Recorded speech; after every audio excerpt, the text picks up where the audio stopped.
Rahul Sharma was a brilliant student. He wished to study abroad. He was qualified, but he lacked funds to study there. So, due to this, Rahul sacrificed his dream and got a decent job as management consultant.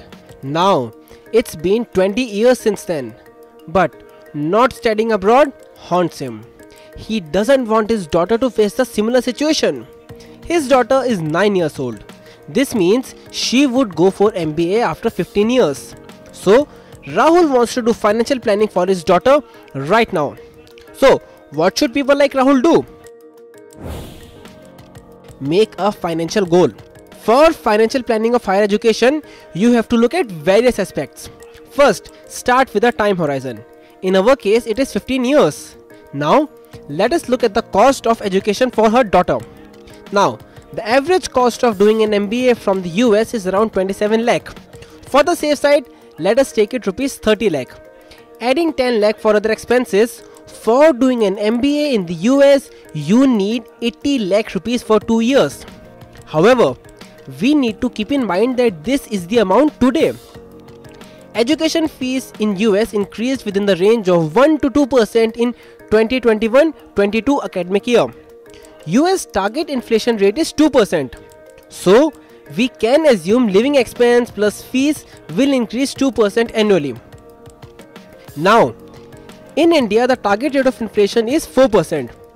Assuming both US and India will maintain their target rate, rupee can depreciate on an average 2% each year. This way, after 15 years, MBA would cost rupees 1.4 crore for 2 years. Investment options. How to make financial corpus for that?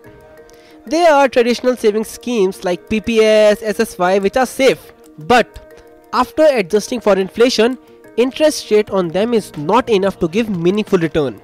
Hence, it is better to invest in stocks. But if you invest in 1 or 2 stocks, it can be very risky. Therefore, invest in various stocks of different sector. This is known as diversification and it reduces the risk on investment. If all this stock market diversification scares you, just relax and invest in index mutual fund. It is a passive investing where the fund manager just replicates the market index like Sensex or Nifty. Now, specific stock may fall, but markets generally tend to rise. So, index funds give you an optimal balance between risk and return.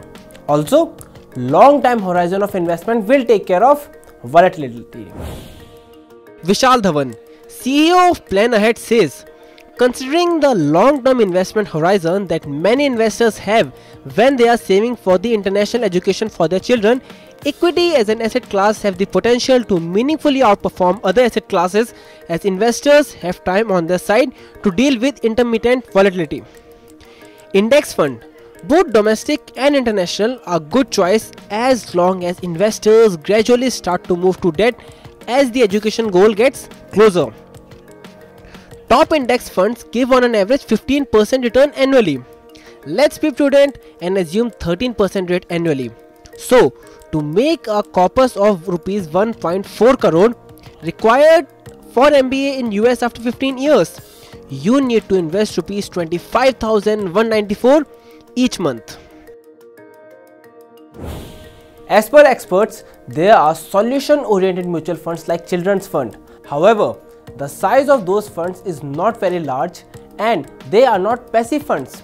Instead, they are actively managed funds in which the fund manager invests in different stocks according to his own analysis, so they can be riskier. Hence, it is advised not to invest in them. Money9 suggests higher education is one of the most important investment you would make. So, it's always better to make a financial plan for it. Sooner, the better. Invest every month through SIP. Since it is long-term investment, index mutual funds are a great option. And as you move close to maturity, you need to start taking out money gradually. You may wonder why we do this. Well, look at the state of the market after the Russian invasion of Ukraine and you will get a hint. You may never know when the market will crash. So, gradually put brakes to avoid a crash landing.